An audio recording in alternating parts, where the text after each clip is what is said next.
आज हम कवि देव द्वारा रचित जो सवैये हैं उन सवैयों को पढ़ेंगे। पहला जो पद है, इस पद में कवि ने श्री कृष्ण को ब्रज के दूल्हे के समान बताया है और उनकी सुंदरता का चित्रण किया है।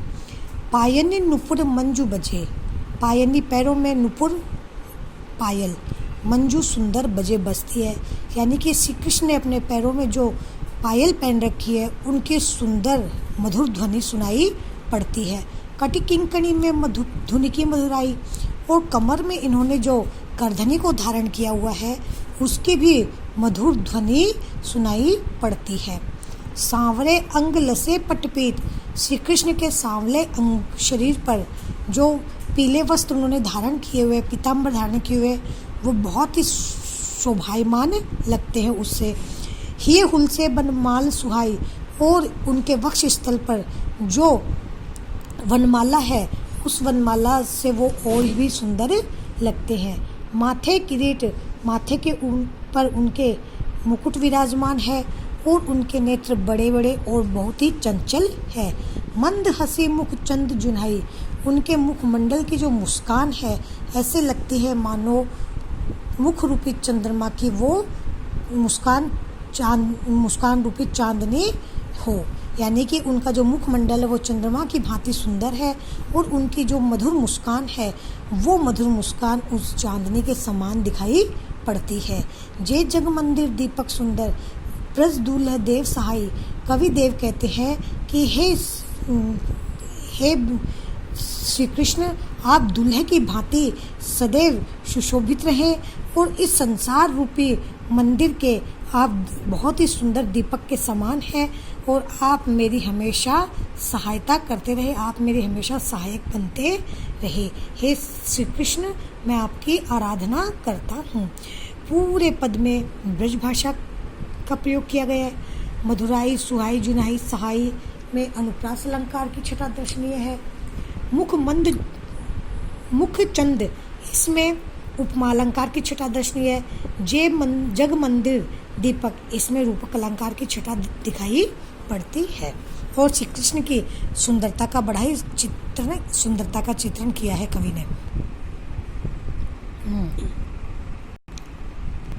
कवि देव द्वारा रचित दूसरे पद में जो गोपियां हैं वो गोपियां श्री कृष्ण के प्रेम में इस कदर उनका प्रेम हो गया है, श्री कृष्ण के प्रेम में वो इस कदर दीवानी हो गई है कि वो वहाँ से नहीं निकलती, यानी कि श्री कृष्ण से वो दूर होना भी चाहे तो वो दूर नहीं हो पाती। इसी क्रम में एक प्रेमिका या एक गोपी कहती है कि धार में धाए दसी निर्धार हुए, जाए फंसी उकसीन अबेरी। श्री कृष्ण अपने नेत्रों की व्याकुलता के बारे में बताते हुए कहती है कि मेरे जो नेत्र हैं, मेरी जो आंखें हैं, वो श्री कृष्ण की प्रेम धारा में दौड़ करके इस प्रकार प्रवेश कर गई कि अब बिना उसको कितना ही निकाली जाओ लेकिन वह निकल करके नहीं आ रही।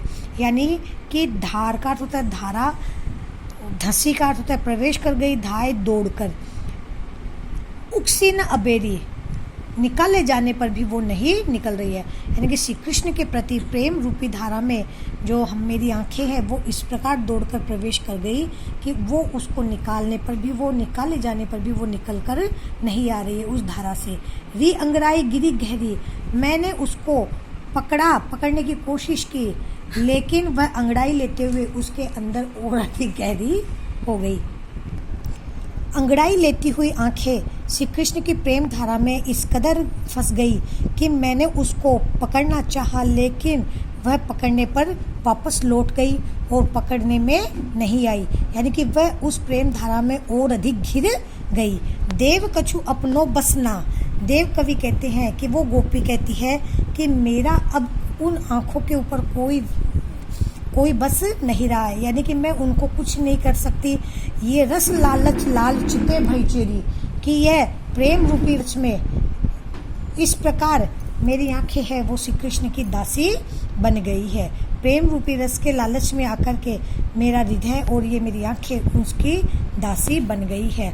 बेगी ही बूढ़ी गई पखिया, अखिया मधु की मखिया भई मेरी, कि मेरी आंखें तो श्री कृष्ण के प्रेम रस में इस कदर डूब गई है कि जिस प्रकार मधुमक्खियाँ मधु के अंदर डूब जाती है तो वो उससे बाहर नहीं निकल पाती, इसी प्रकार मेरी आंखें भी, मेरी आंखों के जो पंख है वो गोपी कहती है कि मेरी आंखें उस मधुमक्खी की भांति हो गई है जो मधु से चिपक करके रह जाती है, वह उससे उसके पंख चाहकर भी वहाँ से नहीं निकल पाते।